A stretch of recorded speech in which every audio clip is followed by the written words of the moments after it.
and welcome everyone. I am your host Irene Ayat and you are watching a special edition of Somoy Television.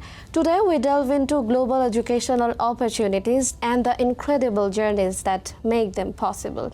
In recent years, many students have faced significant challenges when pursuing higher education abroad. That's why today's episode is especially important. I am truly honored to introduce a very special guest who has played a pivotal role in helping countless students achieve their dream of studying abroad, especially in the United States. He is the founder and president of one of the most trusted educational consultancy group, the Enrollment Advisory Group, USA, also known as EAG. Please join me in welcoming Mr. Kenneth Francis Desire. Hello, sir. How are you? Thank you so much for allowing me the opportunity to come visit your show and speak on this very important topic. It's an absolute pleasure to have you here with us today. So I am going to ask you something. As we all know, EAG is paving the pathway for Bangladeshi students to study in United States. Correct. So I would like to hear more about the organization. So could you please shed some light on Enrollment Advisory Group and its journey since its inception? Yes, the Enrollment Advisory Group was founded in 2017. A small group of us that had worked together in higher education felt that we wanted to channel our energy in helping international students achieve their goal of enrolling at a U.S. institution. And we started small. We started with that first client, and then we started to build and build. And I'm proud to share with you today that we've enrolled thousands of students to our college clients. When we're looking at selecting a college to be part of the portfolio of the Enrollment Advisory Group, we need to make sure that they're committed to globalization of their college campus. And most importantly, we need to make sure that they can make education affordable for the international students. It's for all international students or only for Bangladeshi students? No, our commitment is a global reach. And what we do with our college clients is we interview them, find out what their needs are, and then based upon those needs, we customize an international plan that allows for the global reach that they're seeking. Some of our college clients ask us to recruit from all corners of the world. Some are very specific. And what we do is we look at those individual markets and we look specifically from a programming perspective, an affordability perspective, and we set aside certain marketing activities to be able to attract those markets to our college clients. So what is your Keybased location outside the USA? Right now, specifically what we do is recruit international students to the United States only. Only, okay. That is correct. Okay, so in the higher education business, which significant do you think EAG is? Well, what I would share with you, we form a very, very unique niche in this market. There's a high demand for the U.S. education system. And what we try to do is promote the features of our college clients to the prospective students in the countries abroad. It's our goal to make a match. This isn't about finding every student that we meet and trying to align them with one of our college clients. Key for us is interviewing that student, finding out what their needs are, what are their career goals, and then based upon those answers, determine if we can align them with one of our college partners. As we are talking about only for Bangladeshi students, so I want to know something that your assessment on students from Bangladesh to the USA and how they are contributing to growth of the USA. That's a great question. We have started recruiting in Bangladesh, I would say about 4 years ago. It was my first trip here. This is probably in total now my 9th trip here to Bangladesh. I come here twice a year. And I will talk a little bit later about our full-time staffing commitment here within this market. But we felt that the students from Bangladesh had a good background in academics, so that they had strong academic profile, so in our mind, they would be a good match for U.S. education. Second, when the students started to come from Bangladesh to our college partners, one of the things that we noticed is that they assimilate very well on a college campus. It's not just about having an international student sit in the classroom, go back to their residence hall. We want them to be integrated into our college communities. And they seem to have done that really, really well. We're just at a point right now where students from Bangladesh are starting to graduate, and that is really the true measurement of our success of our work. We bring a student in year one, and they might be coming in for their graduate program or 4 years for their undergraduate program. And now we're hoping that some of the global companies will now hire those students, and they can be contributing members of the society here in Bangladesh. So could you please take us through your partner institutions and about their programs? Yes, right now what we do is we work with 5 colleges. Five colleges and universities in the U.S. And specifically what we do is we try not to have universities that have overlap with each other, whether it's from a geographic perspective, whether it's from an academic profile perspective, or from an affordability perspective.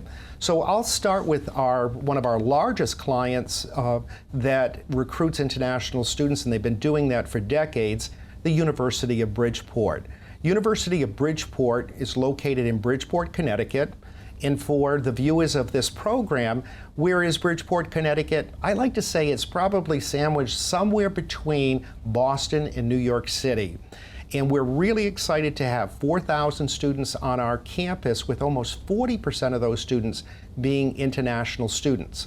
They're heavily based on STEM-based education. So if a student has an interest in computer science, engineering, mathematics, they're going to have a great experience. One of the things that I would say is the greatest asset of the University of Bridgeport is their faculty members. Their faculty members have real-world experience, so what they've learned outside of the classroom and what they've done for their profession, they now get a chance to bring into the classroom as examples for our students that are studying on campus. What I would also share with you is, going back to our location, being in the state of Connecticut and in the Northeast corridor of the United States, some of the world's largest companies are there. So when our students are ready to go for their internships, their co-ops, or their OPT, many of these global companies give those students that opportunity for hands-on experience. Moving a little bit down the Eastern Seaboard, we just recently started working 2 years ago with William Patterson University, which is a public university in the state of New Jersey. Again, when I think of it from a location perspective, when I'm on campus, I actually can see the Manhattan skyline. So they're only about 40 minutes from New York City. Again, they have a self-contained campus, so everything a student is possibly going to need, they can get there right there on campus. They do have a mix of undergraduate and graduate programs on their campus, some STEM-based, some liberal art education that's available for the students. Going a little bit south, we have students that are currently studying at Nova Southeastern University, very large university, private, 23,000 students that are studying on that campus. They're a Tier 1 research institution, heavy on medicine, dental, farm, kinesiology programs. So some of our best and brightest students from around the world come to their campus to study those programs. Out in the West, we have the state of Colorado. We work with another state institution called Colorado Mesa University. Colorado Mesa is, in my mind, is a wonderful university, state school. The university offers a wide variety of programs in the STEM-based education as well as the liberal arts program. But one of the things that really intrigued us about Colorado Mesa was their hospitality and food service program, which is unique. I said many of the countries that I get a chance to visit with, and I'll use Bangladesh, I'll use Vietnam, tourism is a big facet of industry. And what better way to train some of the professionals in the area of hospitality and food service management with a degree? And they have a wonderful program. They also have a strong affiliation with the flagship campus, University of Colorado at Boulder. So we actually have some of our students that are going through engineering programs that start in their first 2 years on the Colorado Mesa campus and then go to the flagship campus. And then just this past month, we started with a new college called Hartwick College, which is in upstate New York. Hartwick College is, again, some unique programming there, heavy on liberal arts education, but they feel that they have a great balance to when they produce a graduate that can be successful across many different industries.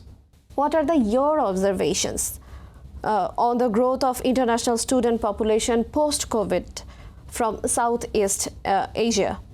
Overall, I would share with you that I would say maybe only about a year and a half ago, the U.S. peaked with the study of international students studying in the U.S. Had a little over 103,000 students.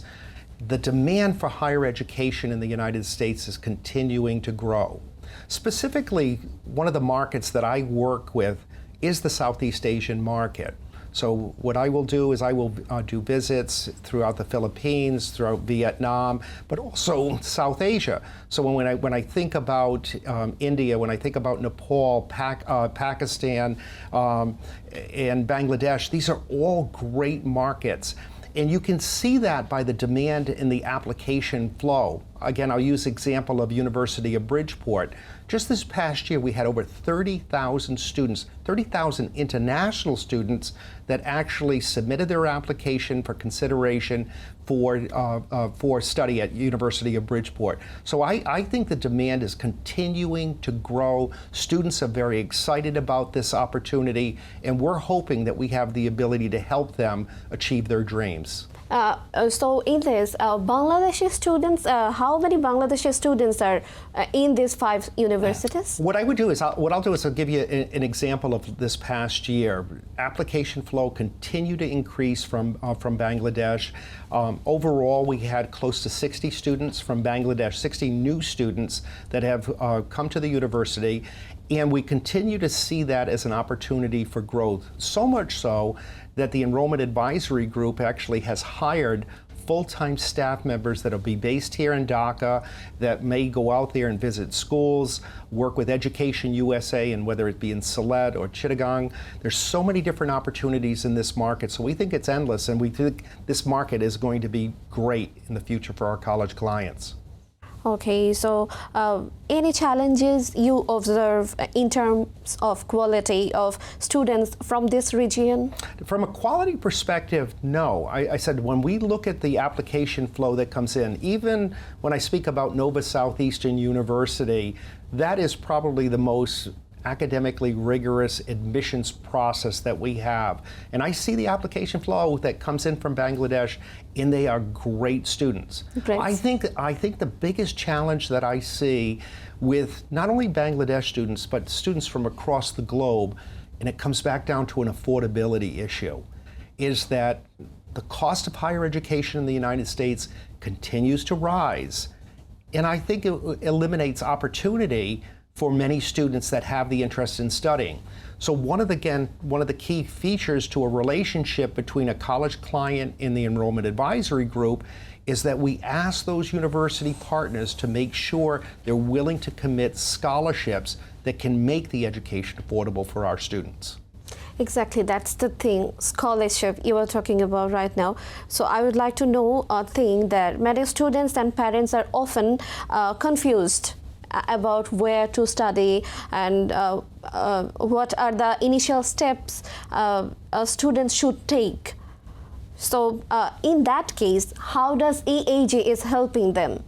Great question. What I would share with you, again, it's almost like a fact-finding approach with the students. We sit down, we try to understand what their background is from an academic perspective, and then try to align based upon what their career goals are. So we'll sit down with those students. If they do align with one of our college clients, we'll walk them through the enrollment process with them. The first part is applying for admissions. Students submit their application, their transcripts, other supporting documents. what our university partners are going to do at that time is really answer two questions. The first question is, will we accept this student? Okay. And if the answer is yes, the second question that we would ask is, how much money can we give in a scholarship? Okay. And again, I'll use the University of Bridgeport as an example. So University of Bridgeport made a commitment on the undergraduate level to make scholarships available up to $20,000. Up to $20,000. Okay. So our students right now can almost have a net scholarship anywhere between $12,000 and $13,000, which now makes it affordable. One of the other things that they do is on the graduate side. Traditionally, when a student is going to study graduate programming in the United States, in a non-research based program, students will have to pay the full tuition. Our tuition at University of Bridgeport is anywhere between $16,000 and $18,000 per year for a business, an MBA program, a computer science and engineering on the CCE perspective. What I would share with you is that they take the unique approach by even offering them scholarships, the prospective students, scholarships that can range between $3,000 and $4,000. Some of our college clients also offer opportunity for students to do research assistant positions. When they come on campus after their first semester, they get acquainted to what the research is for certain areas that the faculty are working on. They can apply for the positions. Again, the whole goal is not only to expand their knowledge in those research positions, but also to make the education more affordable. The second part of the formula in which a student would need to go through to be able to enroll in a university in the United States is going through the visa interview process. And sometimes I will tell you, it is the scariest thing for many of the students. And we don't mean to make it scary, but the students first have to demonstrate that they have the financial ability to afford the university. If they can do that through their bank statements and their financial declaration, the university issues them an I-20. An I-20 is a U.S. government document that allows them to schedule an interview with the U.S. consulate office in their local market. They set time up with the consulate office. They come in for their interview, and I will tell you, the interviews are very short. Sometimes they can only be 2 to 3 minutes.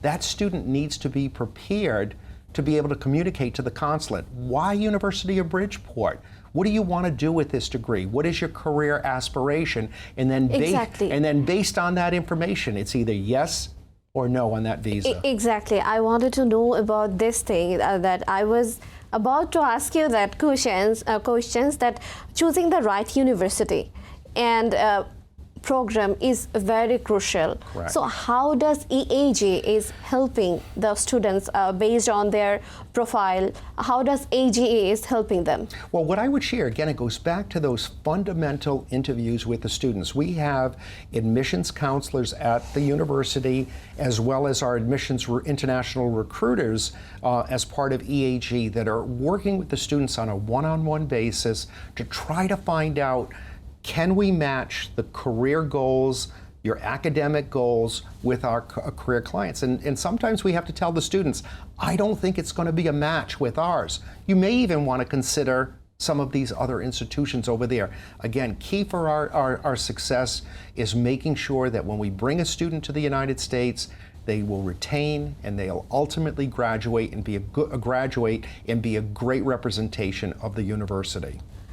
Does EAG help student on a visa processing system? We do. I said we actually spend a great deal of time working with the students on trying to get them to have a comfort level in being interviewed by the consulate office. And again, that's where I say it can feel very scary for the students where they're walking in and knowing that they only have those 2, 3, 4 minutes with that consulate. So we try to build that ease in them, and it's practice. But there is no magic answer for them. So some students will say, what do I say? Well, I don't know what the right answer is. It has to be your answer. So one of the first things that I always share with a student, make sure it's authentic. It's about you. Why did you select it? Why that program? Exactly. What the career goals are. And that could be different than the student behind you, and that's okay. That's the authentic message that you have to present to the consulate office. Okay. Do you foresee growth of student mobility to be in years to come to the USA, Southeast Asia? Well, I do. Again, right now, we have a new administration in Washington, and one of the first things that President Trump said is that I would like to have some of the best and brightest students from around the globe to come study in the United States, in particular for STEM education. So could you please shed some light on selecting partner institutions? How we select our institution, again, I'll go back to what I said previously, is that we're looking to work with a university that believes in globalization. They believe that they can make education affordable for the international student on campus, and they're committed to helping them with those those workplace experiences, either through their internships, their co-ops, or their OPT. If they're not willing to do that, I don't think it's a good match between EAG and that prospective college client. Okay. Your word of advice for students aspiring to study in the USA, how they should prepare? Well, again, what I'll go back to is it really does come back to finding the right match. Students don't realize that in the US we have over 4,000 colleges and universities to select from. So where do you begin? I always give the example. I had two daughters that had to go through the same college selection process. So what I would do for an international student is exactly what I did with my own daughters.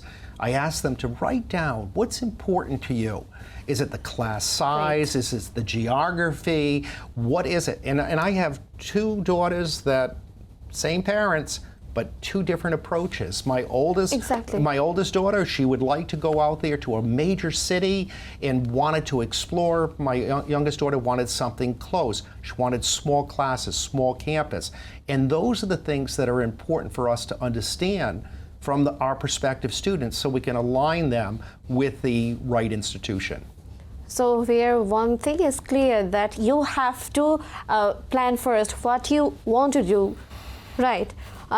Your advice is for students is that what you want to do is you have to write down first, right? Yeah, I like to call it almost a self-assessment. Okay. And that self-assessment is just writing down, and it doesn't start in the student's senior year of high school or senior year of college, in particular for a high school student in 9th and 10th grade, as they're starting to learn about studying in the US, write down what's important to them. What might be on that list as a 9th and a 10th grader might be different by the time they get to their senior year. The whole goal is to try to get them to be that right match institution. Does it mean that we could provide the experience for every one of the items on their list? Absolutely not. But if they could get the vast majority of those things that are important to them, I think that they're going to have a great experience on our college campuses, whether that's with an EAG client or any other college in the US. Okay, with the increasingly challenging policy landscape in UK, Canada, Australia, do you think these challenges will help increase the international student numbers in USA? I got a smile now because I said that's exactly what we are hoping that will happen. I said, you know, that some of the challenges that are happening in Canada and Australia, where the government has put some caps on the number of international students. How I look at it is, what a great opportunity for international students to think about US. US is still the #1 destination for international students. Indeed. Yeah, but what we're looking to do is, could we get a larger share? Because again, I'll go back to, is the international students are good academic students, they assimilate well on campus, and they're going to be a great representation of our student body. So why wouldn't we take more of those students? Could you brief us about do's and don'ts for F1 students when they arrive in the USA? Well, what I would share with you, and this is something that EAG does with our college clients, we get our students connected. Again, we use WhatsApp as a great example, where students, we put them into groups so that it allows us to do communication, so that they don't feel like that they're on this journey by themselves. So when they come to campus, and again, I'll use the example of Bangladesh. If we have 60 or 70 students that are coming in from Bangladesh this year, I want them to know. Maybe they become roommates with each other. So it's trying to get involved in that community. I would share with you is that if a student ever has a question, sometimes they might ask people that are not connected to the institution. Their first line of thought should be, let me ask the people that are going to be there to assist me in my education. And that is working directly with the university staff members. And we connect them, even though we are a part of the enrollment process in the recruitment of the international students. The true client, the university, is there to help those students all along the way. The other thing that I would share with them is a big do is when they get to campus, if something doesn't feel right, make sure that they're communicating it. Again, a big example is that with University of Bridgeport, we had a high volume of students that were coming in from India. Do you have to say anything about globally international students, especially for Bangladeshi students? Do you want to say anything? Yes, I would. What I would share first is with all students, please make sure that you make a strong commitment to your education here in Bangladesh. You've got a great system here, but many of the U.S. institutions are going to reward you for those good grades by offering you scholarships. So I think that's one of the first things that I need them to do is make sure that they are a good candidate for admissions to the university. 2, do your homework.